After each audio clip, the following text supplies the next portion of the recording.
যে পথে কৃষ্ণের পুত্রের মৃত্যু আছে, আমি সেই পথ কিভাবে নির্বাচন করতে পারি? আমাদের পথ আমাদের কর্ম নির্বাচন করে না, আমাদের কর্ম আমাদের পথ নির্বাচন করে। যদি আমাদের কর্ম আমাদের সামনে প্রস্তুত, তাহলে নির্ভীক হয়ে আমাদের কর্ম করা উচিত। সেই পথে চলে সেই কর্মের ফলাফল কি হবে সেই বিষয়ে ভেবে নিজেদের বিচলিত করা উচিত নয়।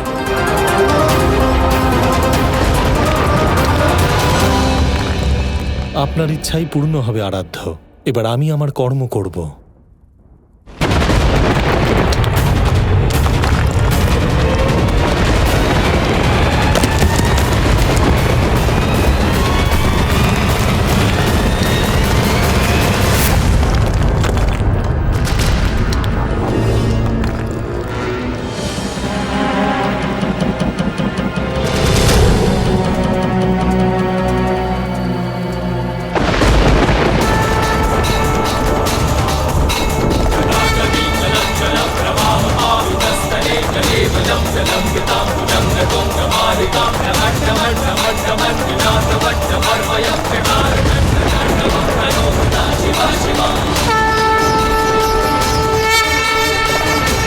মহাদেব,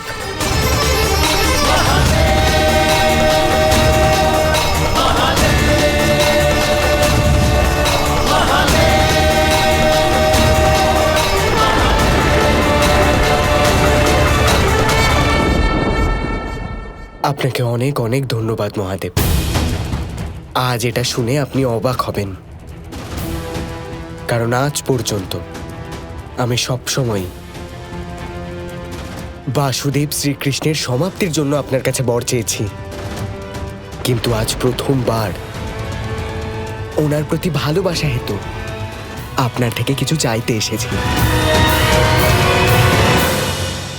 আমি এটা জানি শাম্বু, কিন্তু তুমি আমার কাছে কোনো বর চাইবার আগে আমি তোমাকে সতর্ক করতে চাই, যে শক্তি তুমি বর হিসেবে প্রার্থনা করছো তা হয়তো তোমার পক্ষে প্রাণঘাতী প্রমাণিত হতে পারে।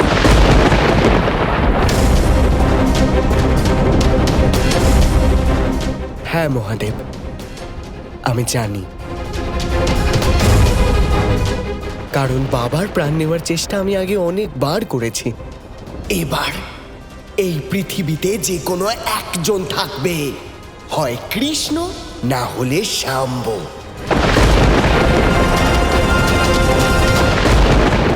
কিন্তু আজ তার প্রায়শ্চিত্ত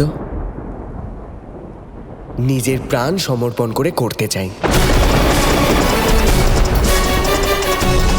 তাহলে মহাদেব আমাকে দিন সেই শক্তি, যার দ্বারা আমি ওই মুষলটাকে টুকরো টুকরো করে সেটাকে শেষ করে দিতে পারি।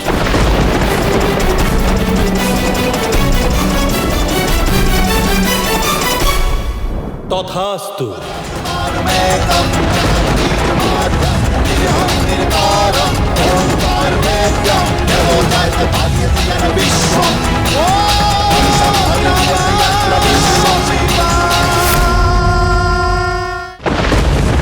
শাম্বু, তোমার অন্তরে প্রলয়কারী শক্তির সমান ভয়ানক বিধ্বংসী শক্তির সঞ্চার করা হয়েছে, কিন্তু এটা মনে রেখো যে এই শক্তির প্রয়োগ অত্যন্ত চিন্তা ভাবনা করার পর তুমি করবে, না হলে এই শক্তি সমগ্র সংসারের ধ্বংসের কারণ হতে পারে।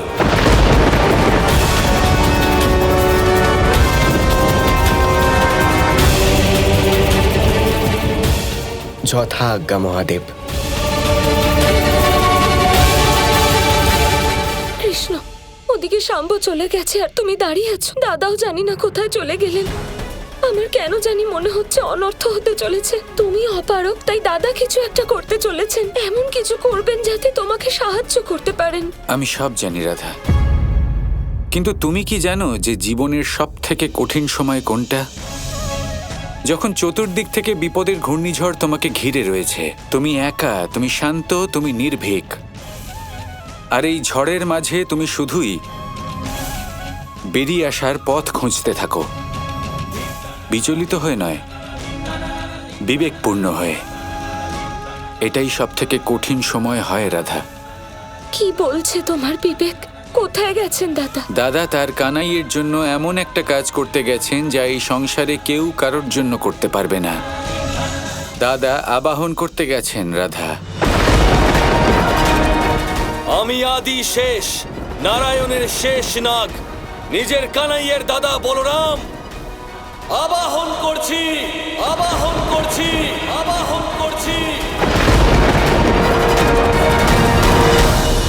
আবাহন কোন বস্তুর? কোনো বস্তু নয়, অস্ত্রের। আদি অস্ত্রের আবাহন করছি আমি।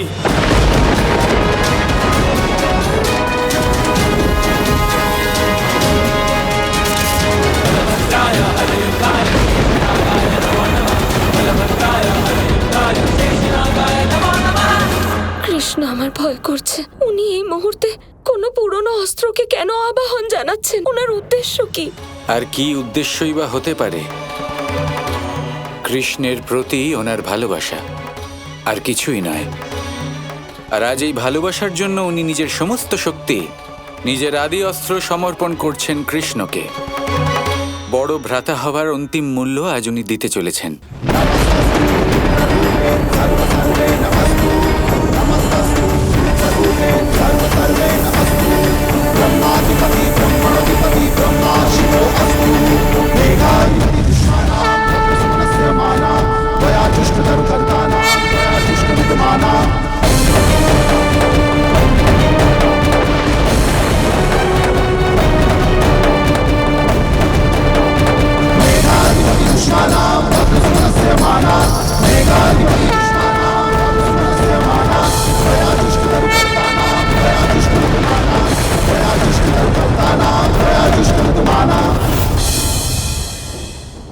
দাদা এমন বড় ত্যাগ কেন করছেন?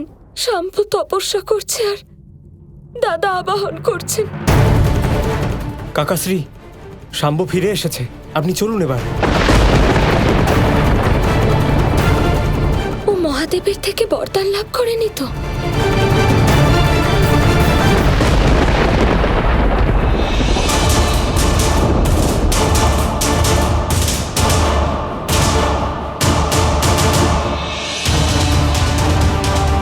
আর্য শাম্ভু, আপনি ফিরে এসেছেন। আপনি ঠিক আছেন তো? হ্যাঁ লক্ষণা, দ্বারকার সুরক্ষার জন্য আমি মহাদেবের শক্তি দ্বারা নির্মিত এই অস্ত্র দ্বারা ওই মুষলটাকে শেষ করে দেব। পুত্র শাম্ভু, তুমি কি করতে চলেছ? শেষ করে দিতে চলেছি ওই মুষলটাকে, কারণ মহাদেবের শক্তি এবার আমার সাথে আছে। যেটা তুমি শক্তি মনে করে মুষলের ওপর প্রহার করতে যাচ্ছ শাম্ভু, সেই শক্তি শুধু তোমাকে নয়, সমগ্র দ্বারকার বিনাশ ঘটাতে পারে।